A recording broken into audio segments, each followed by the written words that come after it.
on va maintenant faire la somme de cette première équation plus la deuxième équation. Donc, ça nous revient. On va prendre les membres de gauche d'abord. Nous avons CRD O7D- plus 14H plus 6 électrons.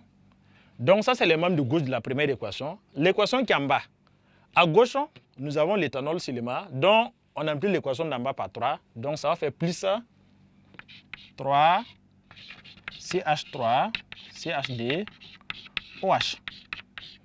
Donc, dans le bilan, c'est une réaction totale.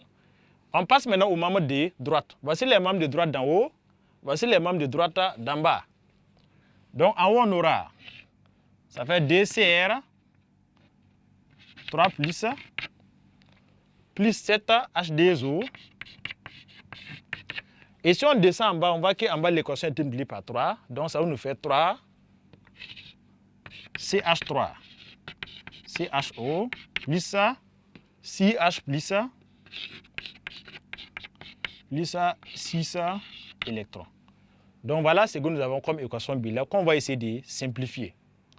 En commençant par les électrons, nous avons 6 électrons ici et nous avons 6 électrons ici.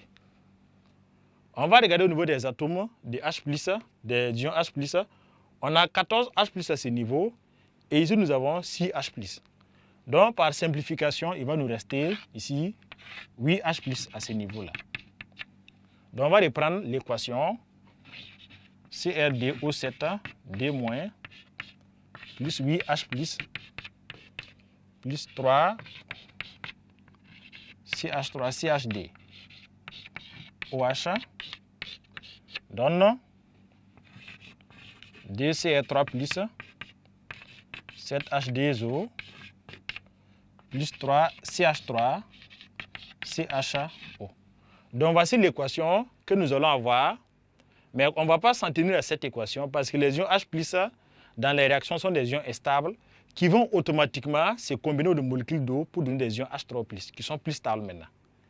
Donc, ça veut dire que dans cette équation bilan que nous avons, on va ajouter 8 molécules d'eau aux membres de gauche et aux membres de droite. Donc, afin que les H+ là puissent se transformer en molécules H3+. Donc, ça nous fera alors CrD O7D-. Donc, si on prend 8H+, plus 8H2O, il y a une combinaison, ça se fusionne. On dit que ça se fusionne pour donner 8 molécules d'eau. Donc, ça fera et 8 molécules de H3+ plutôt. Donc, ça nous fera 8 H3O+. Et l'autre côté, ça va nous faire CH3, CHD, OH, donne DCr3+, plus, comme on a 8 molécules d'eau à gauche, il faut qu'on ait 8 molécules d'eau à droite. Donc, les 7 plus 8, ça fait maintenant 15 H2O, auquel on ajoute 3 CH3, CHO. Donc, voici au final l'équation bilan de la réaction d'oxydation de l'éthanol en éthanol en présence de la solution de dichromate de potassium. Donc, pour faire cette équation, c'est en 2 étapes ou en 3 étapes. L'élève d'abord doit faire l'équation de la réduction de l'ion dichromate d'abord, qui est réduit en ion chrome Cr3+. Donc, l'équation est proposée au tableau et cette équation, elle est toujours pratiquement la même. L'équation de l'oxydation de l'éthanol en éthanol aussi, voici l'éthanol qui est là, qui va s'oxyder pour donner l'éthanol, plus DH plus 2 électrons, c'est pratiquement toujours pareil pour tous les alcools, surtout les alcools primaires. Donc, plus DH plus 2 électrons pour que ça devienne, et pour que ça s'oxyde en éthanol. Et comme nous avons 6 électrons contre 3 électrons ici, et 6 électrons contre 2 électrons plutôt, on va multiplier l'équation d'en bas par 3 pour avoir 6 électrons. Et toute cette île est multipliée par 3 et on fait l'addition membre à membre, les membres de gauche entre eux, les membres de droite entre eux, en tenant compte du fait que l'équation d'en bas est multipliée par 3. À l'issue de cela, avec les H+, on a essayé de transformer en ion H3+, en ajoutant 8 molécules d'eau de chaque côté. Et globalement, quand on dit oxydation ménagère, ce sont des oxydations qui ne détruisent pas les squelettes carbonés. On va considérer de façon les carbones déplacés CH3, CHD, nous avons presque pareil, CH3 et CH. Donc la molécule n'est pas assez modifiée. Même si on prend des molécules plus complexes, on va se rendre compte que c'est au niveau de la fonction chimique avec les carbones fonctionnels qu'il y a une modification. Donc, une oxydation ménager, c'est une oxydation qui ne détruit pas les squelettes carbonés. Nous avons toujours les mêmes squelettes carbonés, c'est seulement que la fonction chimique là qui subit un changement. Donc ça, c'est par opposition aux combustions où on obtient de l'eau et du gaz, du CO2, du dioxyde de carbone, qui est carrément une destruction de la chaîne qu'on avait au départ. Et avec les solutions oxydantes, on appelle ça l'oxydation douce.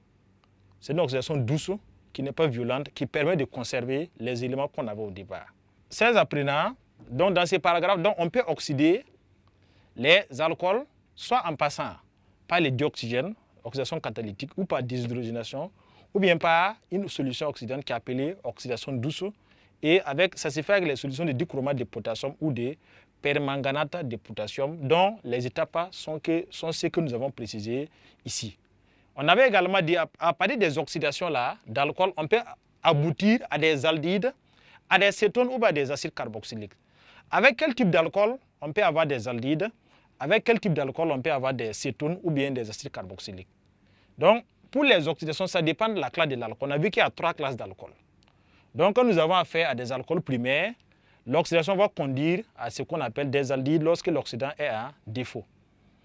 Ces mêmes alcools primaires, lorsque l'oxydant est en excès, l'oxydation va aboutir jusqu'à des acides carboxyliques. Mais pour les alcools secondaires, l'oxydation conduit simplement à une cétone, quelle qu'en soit la quantité de l'oxydant, qu'il soit en défaut ou en excès.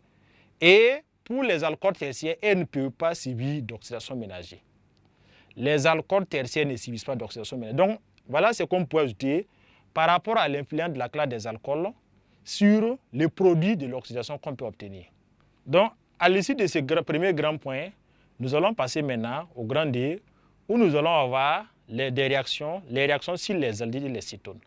Donc, les oxydations des alcools permettent d'avoir des aldehydes et des cétones, et souvent même des acides carboxyliques. Mais comment savoir que le produit obtenu est un aldéhyde ou bien est-ce que c'est une cétone? Donc, nous allons passer au grand D, où nous allons voir les réactions des aldéhydes et des cétones, qui permettent de les différencier. Donc, grand D,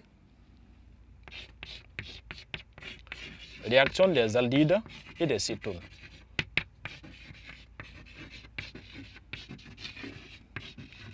Réaction des aldéhydes et des cétones.